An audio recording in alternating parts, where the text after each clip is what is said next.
Hey YouTube, POD7 here, and I did a no-no.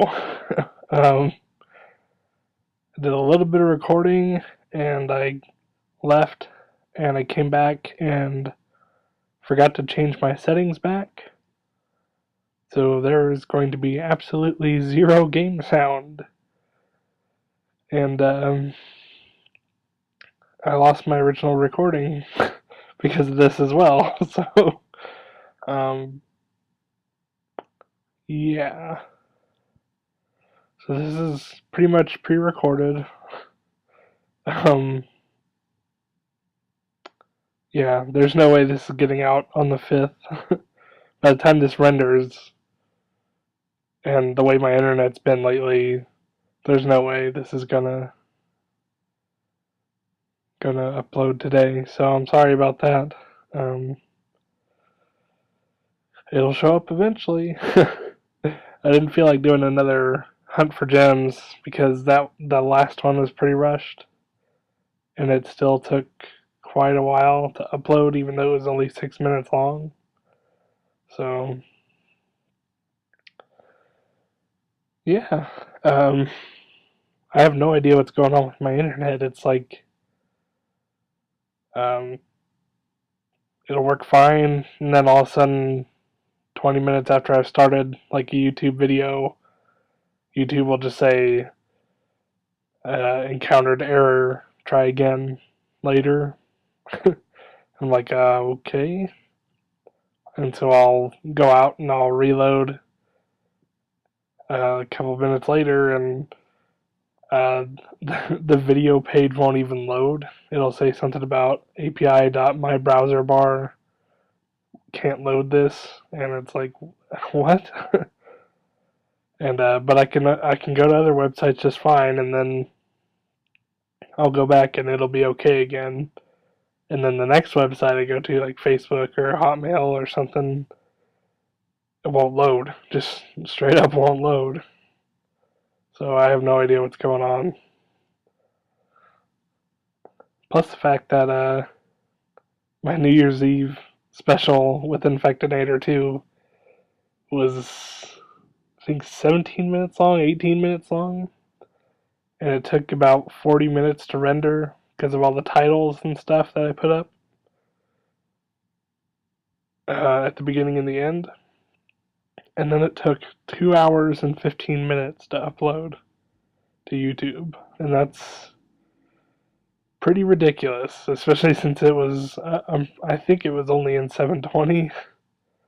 I'm not sure, but that angered me very badly because I wanted to go to bed and I didn't want my computer to fall asleep in the middle of uploading or something. You can set on MacBook Pros, you can set it to where it never sleeps. But for some reason, when I do that, it just ends up going to sleep anyway. You can set it to where the monitor can go to sleep and the actual computer can go to sleep separately. But for some reason, even if you put both on never, it'll eventually just log you out and then fall asleep. So, um, yeah, I was up very late that night. Um, things I've done in the episode so far, encountered this group of uh, slimes over here. I just can't even believe this world. It's got so many slimes on the surface. I would have never even imagined. It's gonna be great if I ever get an enchanting table because I'm gonna have tons by the time I get one, probably. Um, I thought about just making this a surface video since the last one is mostly caves. Uh, but when it gets dark, I just give up and go back down into the mines. So, um, what is there to talk about? I can't even remember anything I brought up the first time I did this. So, um,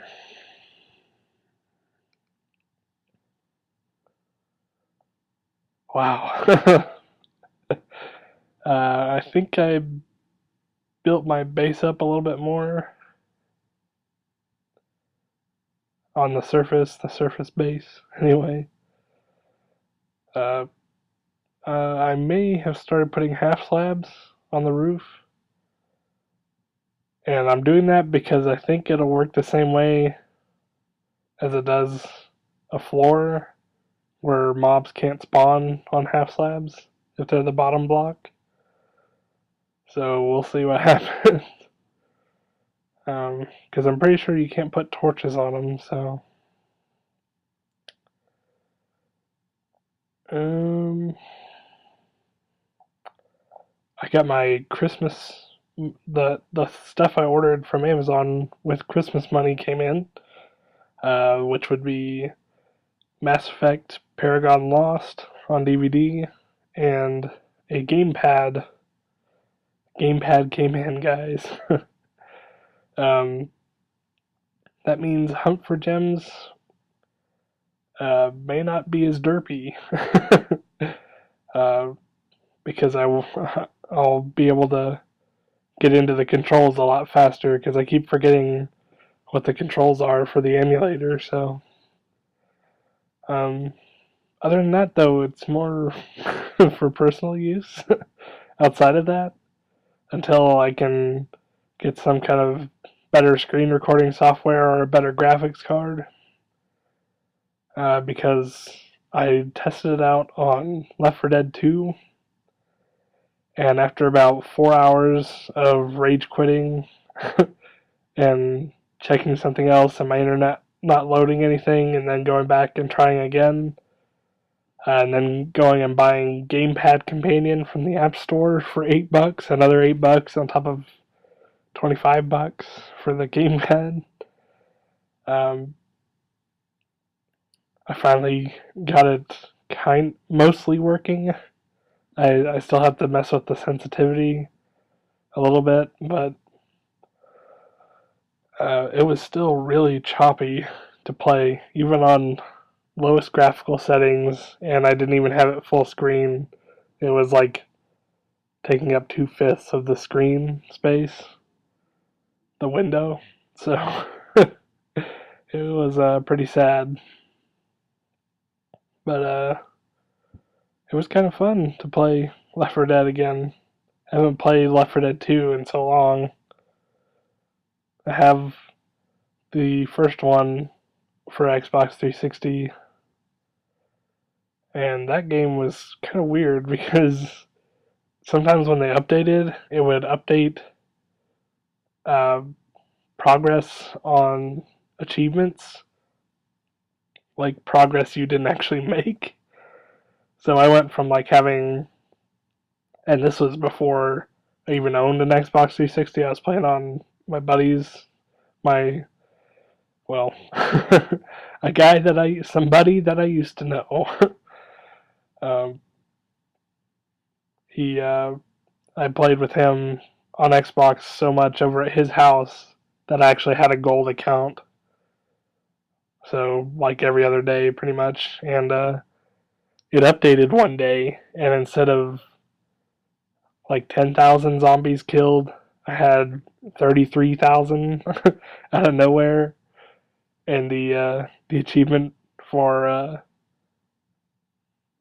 killing zombies on the minigun, I think it's Red Mist or something like that, it went from 150 to 600 or something like that.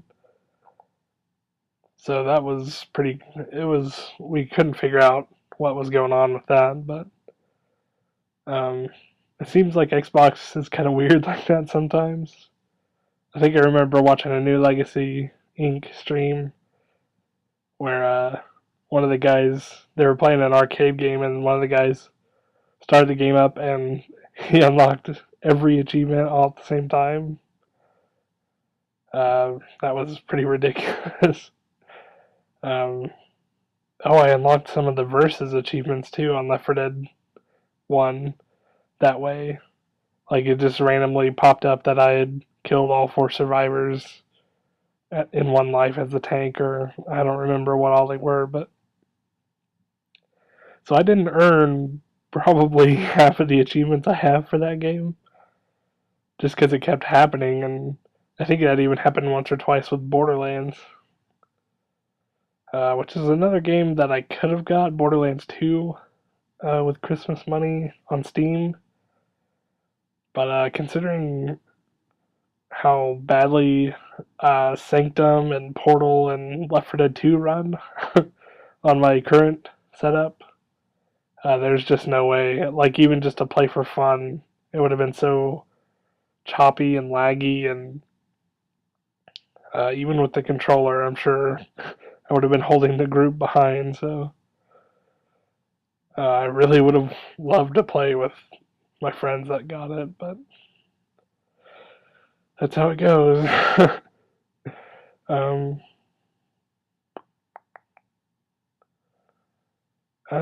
yeah, I got Mass Effect Paragon Lost. Pretty excited to watch that.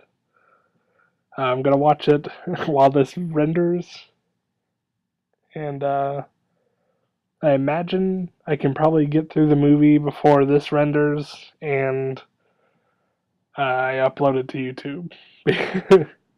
Because even with the minimal titles this um, series has, it's still going to take at least 45 minutes to render, and then, especially in HD, and then YouTube, who knows?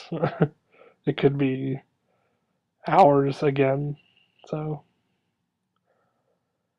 um,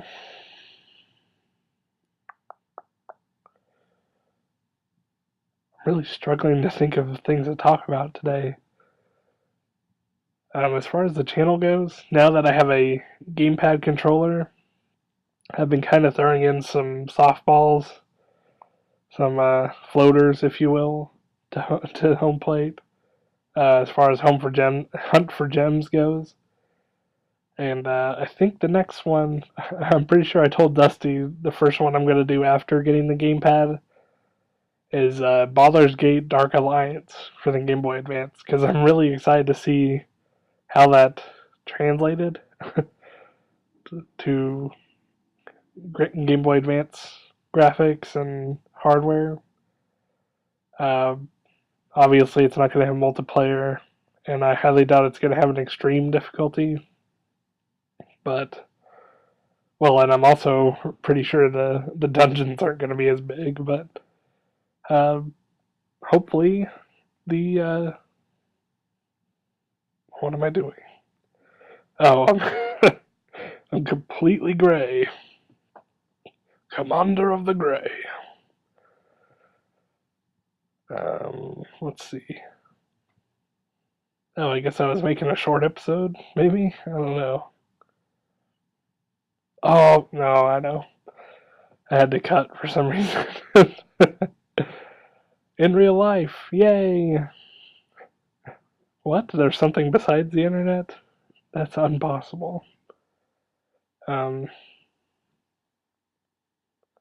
I completely lost my train of thought from before that.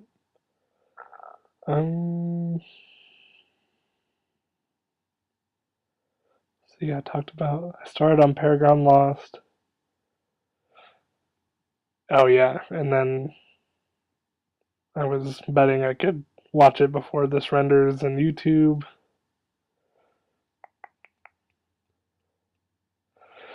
Well, anyway, I was kind of surprised when I opened uh, Paragon Lost, because when I shook the package, I heard something uh, kind of loose in the package, and anytime you shake a DVD and hear that, you're just like, it's like your heart just sinks. um, at least for me, especially when I worked at Walmart. But and we there would be whole boxes of DVDs like that. But I opened it and there's like a redeem code for when you register it online. You can redeem a code for multiplayer items from Mass Effect 3, And here you see more caving. Stairway to Nowhere. Then there was a vinyl sticker that says, it's got kind of like a badge, like the achievement badges for the Mass Effect games. Like every achievement's little picture looks like a little badge you would, or a medal you would pin on your shoulder or something. And this one says Forever Normandy or something like that, Normandy Forever. And I guess that's what the Alliance had all their soldiers wear when the Normandy went down. So that's kind of cool.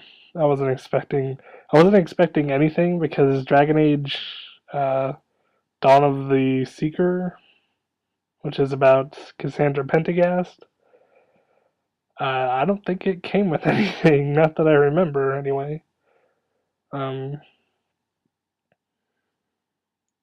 don't think I've ever talked about Dragon Age 3. In the midst of all this talking about doing a BioWare series and uh, DVD commentaries for the Mass Effect and Dragon Age series, I've never really mentioned Dragon Age 3, I don't think.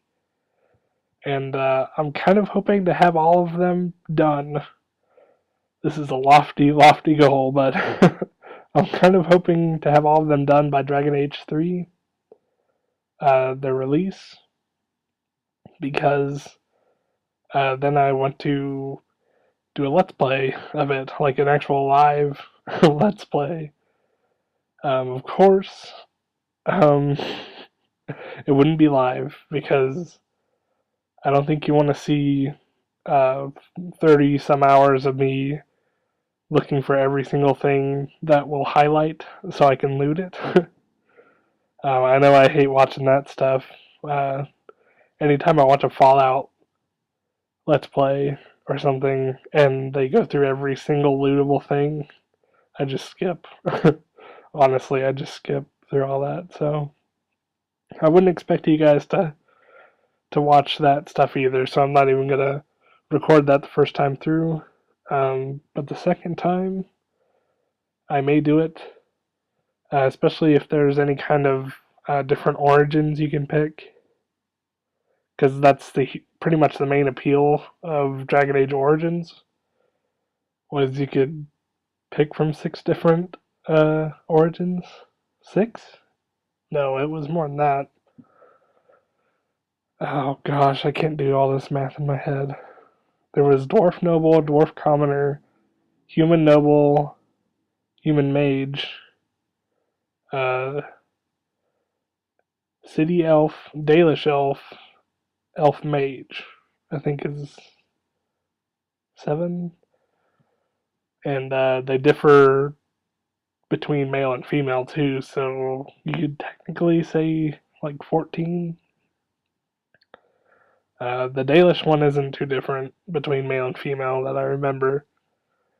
But most of the rest of them are, I think. Question mark. Dwarf Noble may not be all that different. Human Noble definitely isn't different. But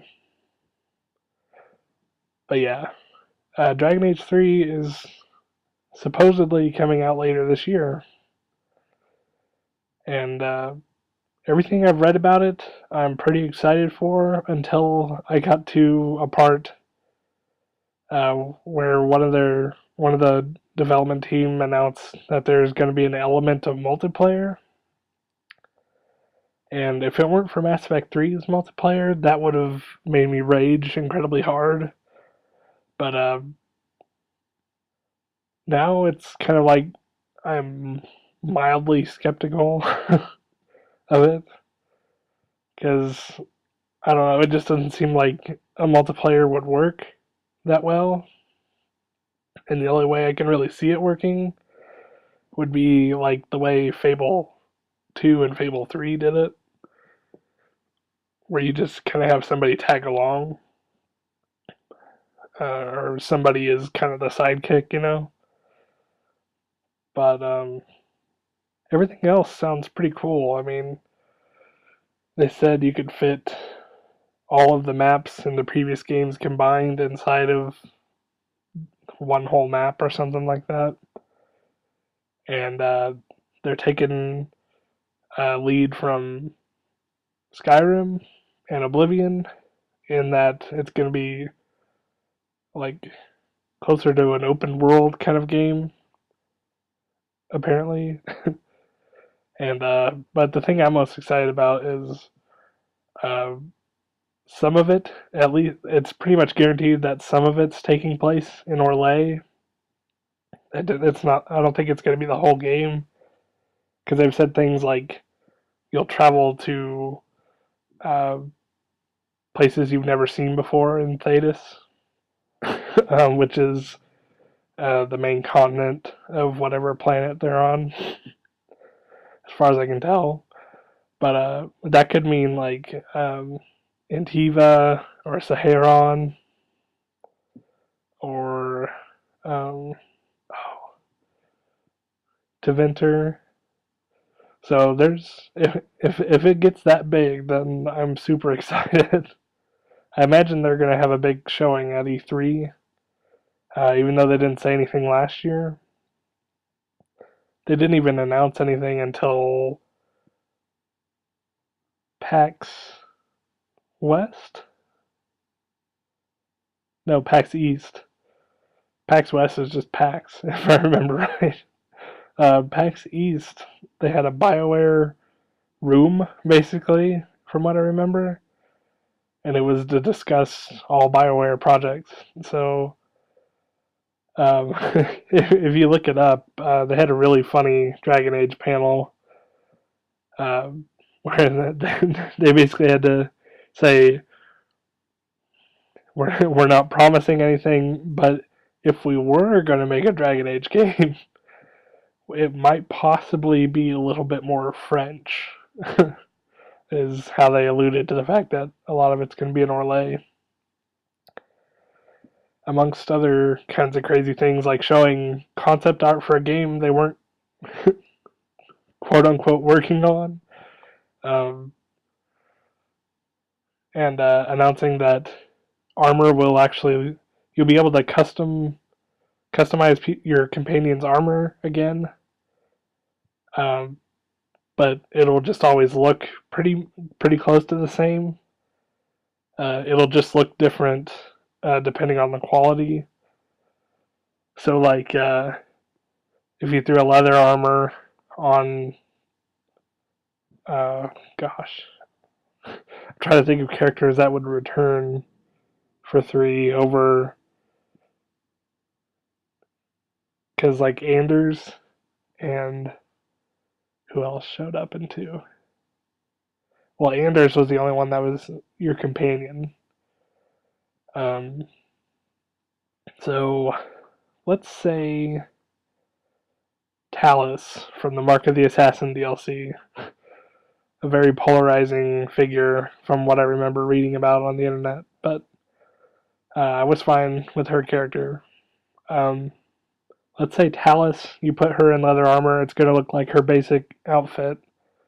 You upgrade her to steel armor, it'll still look basically like her armor, but it'll be maybe a little bit fancier. And then if you put it in like top tier, which I think is Dragon Wing armor, I think that was tier 9 in Dragon Age Origins, or Awakening, excuse me. And that's when it looks super nice. Like, instead of having just a shirt, she'll have mail, probably white steel mail and stuff like that. So that'll be pretty cool. I think I'm always happy for more customization. I was kind of sad you couldn't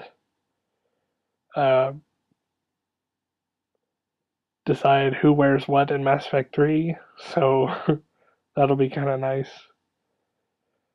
They already guaranteed that you wouldn't be looking at the same 7 maps over and over again in Dragon Age 3, so that was a pretty funny part of the panel. And I'll get into that further in the series when I get to Dragon Age 2, which could be a while. Probably, let's see, I don't want to make anything concrete, but if I had to guess, it would be around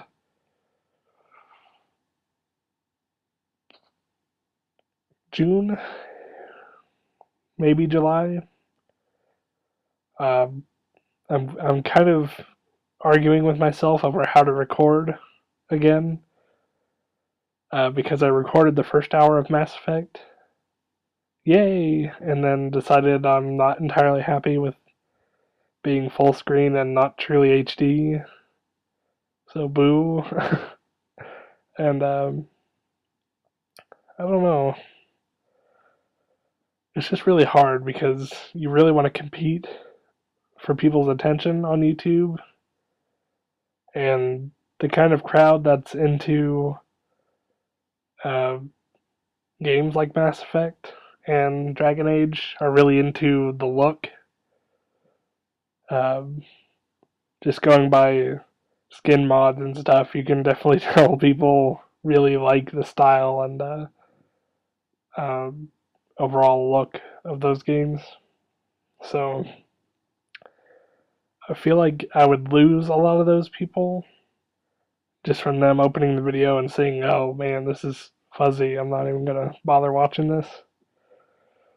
So it's kind of hard to decide what to do. um,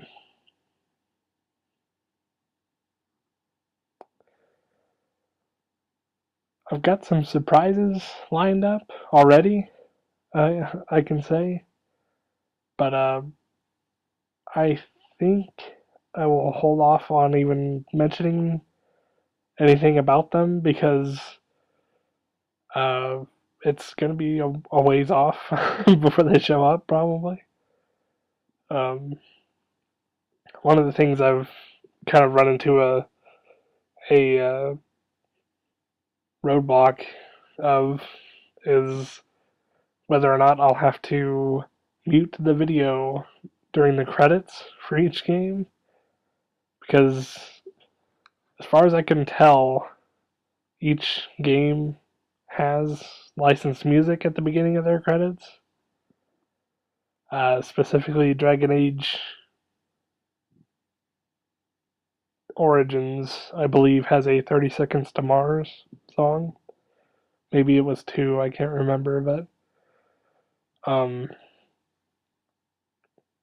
and I'm pretty sure I would get slammed almost immediately with a copyright strike on that, so we'll see what happens. I'm not very good at making music myself, I'll say that.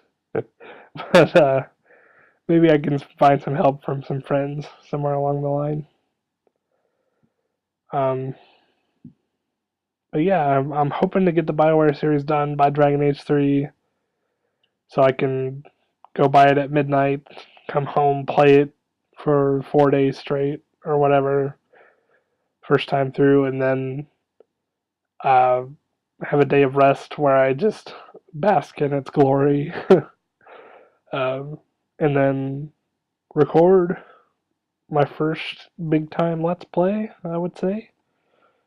Um, I would consider this Minecraft thing more of just a kind of a vlog series.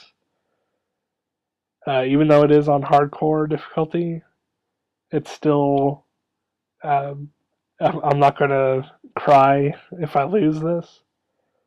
Even though I'm playing like I would cry, but it's not gonna be as big a deal as if I was trying to make something really big. Um, and Hunt for Gems is kind of a light-hearted series, just kind of a thing, because you never know how good a game is going to be. And I'm just picking them basically off of the title and the first screenshot that I see. And if it looks interesting, I download it. So that's my selection process. Prepare for lots of Disney games. But yeah, it's kind of a lighthearted series. So it's not. I'm not really getting in depth into the gameplay or the lore behind the characters and stuff like that. And that's kind of what I feel like a Let's Play should be. I mean, it really bothers me when I really don't like Let's Plays where it's the person's first time through. Um, Especially if I've played the game before, because it's like, why did you even think this would be a good game to do blind? I mean, sometimes it turns out really great, but most of the time it's a train wreck. At least from what I've seen. I mean, most of the time it's people who hear the idea, oh, people are doing Let's Plays without actually playing the game. That ought to be comedy, guaranteed comedy. But um, the only good examples I can think of for blind Let's Plays would be Lord Vega's, God rest his soul, Lord Vega's Silent Hill Let's Plays.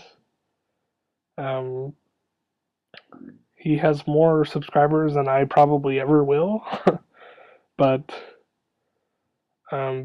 yeah, just go check it out if you don't know who he is. He doesn't upload anymore, so you can just kind of go back and watch his whole catalog and see how cool he was. This is the end. POD7 signing out.